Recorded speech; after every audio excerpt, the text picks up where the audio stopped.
New Coke came out in April 1985. It was widely panned, and Coca-Cola pulled the plug after just 3 months. This mistake paled in comparison to the pick before Jerry Rice in the 1985 NFL Draft. It grieves me some to talk about this. Kansas City could use a receiver, and the Chiefs took Ethan Horton, a running back out of North Carolina. The Chiefs' first-round draft pick, running back Ethan Horton, number 32, made a great first impression when he closed out Kansas City's scoring with a 19-yard touchdown run. That was Horton's lone highlight in Kansas City. He was gone after 1 year and then became a Pro Bowl tight end for their arch rival. One pick before the Bills selected Hall of Famer Andre Reed, the Vikings were looking to draft a receiver. They took George "Buster" Rhymes. What a crime. What a crime. Great athlete, great returner, great runner with the ball.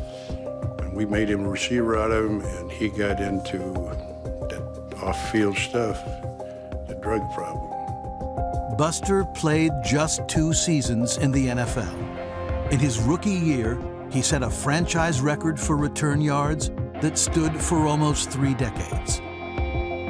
But his biggest claim to fame? He became the inspiration for rapper Trevor Smith Jr. to change his name. Most only know him as hip-hop legend Busta Rhymes. Colgate's Steve Calabria, once thought to be the best quarterback available, had captured the attention of a competing football league. The owner has been sick a little bit lately. Glad to have him with us, John. John Bassett of the USFL's Tampa Bay Bandits was anxious to lure him away from the NFL. About a month before the NFL draft, my agent at the time had called and said that John Bassett had a contract offer. It was about $2.7 million, which was substantial. Maybe not the best advice, but we had signed that contract maybe a month or so before the NFL draft. In the first round, Calabria was bypassed, and so were all the top quarterbacks. We may not have any by the time we go off the air because we'll be in about the 4th round at 4 o'clock. I think you'll see somebody, Chris. And I think the 3rd round would be good for a guy like Randall Cunningham at UNLV. Mm-hmm. You mentioned Bono, Calabria from Colgate. I think all 4 of those quarterbacks will be gone by the 4th round. Calabria's name was not called until the 9th round by the Tampa Bay Buccaneers. I was surprised. It was a long day. It was a long day. But again, in the back of my mind, I'm thinking, well, I'm gonna be making a pit stop here with Bassett and the Tampa Bay Bandits, whoever it may be. The first quarterback taken was by the Eagles, who rolled the dice on a kid from Las Vegas. I would say a lot of people, Mel, will have to be surprised that he is the first one. A lot of people project Cunningham as a real project, but a guy with great natural ability. It takes a long time to get rid of the ball. He was very Vegas in a lot of ways. He was very much a star, and he had a very high degree of, shall we say, self-awareness. You know, there was a reason why I was drafted there. I was just come in there and back up Ron Jaworski, but I came in there and I was like, I'm ready to play. I said, give me the ball for 3 years and I'll take the team to the Super Bowl. Cunningham redefined the quarterback position, but he never did get the Eagles or coach Buddy Ryan to the Super Bowl.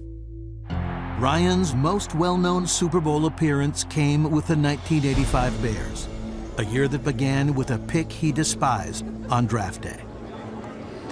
Chicago Bears first-round pick, William Perry, defensive tackle of Cleveland. Oh, what an upset. Defensive tackle of Clemson. That's the most exotic pick of the day.